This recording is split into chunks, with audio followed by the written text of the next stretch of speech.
In the heart of a dense forest, where the branches of ancient trees intertwined to choke the last ray of sunlight, stood Blackwood Manor. It wasn't just an old castle. It was a terrifying architectural masterpiece whose walls whispered tales etched in horror and darkness. Abandoned for centuries, its name was uttered in hushed tones by villagers, accompanied by ominous warnings of the tormented souls that dwelled within its halls. But one day, driven by a morbid curiosity and a passion for the paranormal, a young woman named Layla decided to spend one night within the manor's walls. She didn't believe in superstitions. She dismissed all the stories as mere local folklore. She decided to spend one night within the manor's walls, armed with her camera and some audio recording equipment, aiming to expose what she called the villagers' lies. As dusk settled, Layla arrived at the manor. The air was cold, thick with the scent of decay and dampness. Its massive wooden doors groaned in protest as she pushed them open. She stepped into the sprawling entrance hall, where dust covered everything like a gray shroud, and the silence of death permeated the space.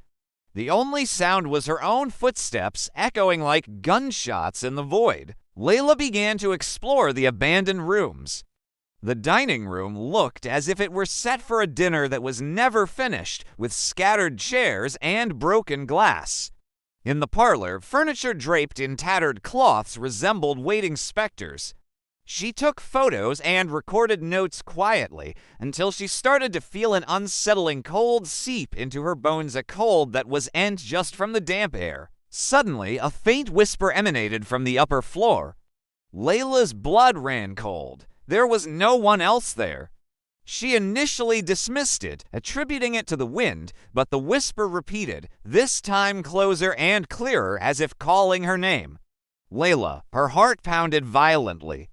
She raised her camera and ascended the creaking staircase, each step groaning under her weight. At the end of the long corridor was a master bedroom, its door slightly ajar. She entered cautiously, finding an old bed with torn curtains. And above the bed, a faint shadow slowly began to take shape. It wasn't a ghost in the traditional sense, but an entity formed of dancing shadows, taking on the form of a woman with long, flowing hair. Layla couldn't scream. Fear had paralyzed her tongue. The shadows began to approach her, and the air grew so cold it felt like ice. She heard another sound, this time a faint sob, gradually escalating into a muffled scream mixed with despair and agony. The scream seemed to come from the dancing shadow itself. Layla tried to run, but her feet felt glued to the floor. She felt cold fingers wrap around her wrist.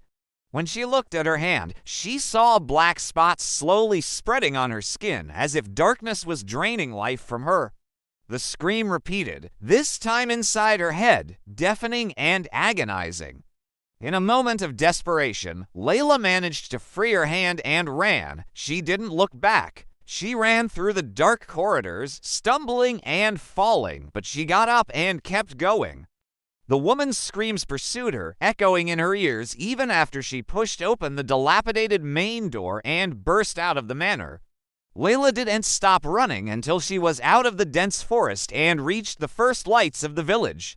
She was gasping for breath, her body trembling violently. She looked at her hand. The black spot had vanished, but the chill that had seeped into her bones remained. That night, Layla was no longer the girl who didn't believe in the paranormal. She had seen the darkness and she had heard the screams. And ever since, whenever night fell, she would hear a faint whisper calling her name, and a muffled scream from the depths of her memory, a constant reminder of the terror that still resides within Blackwood Manor.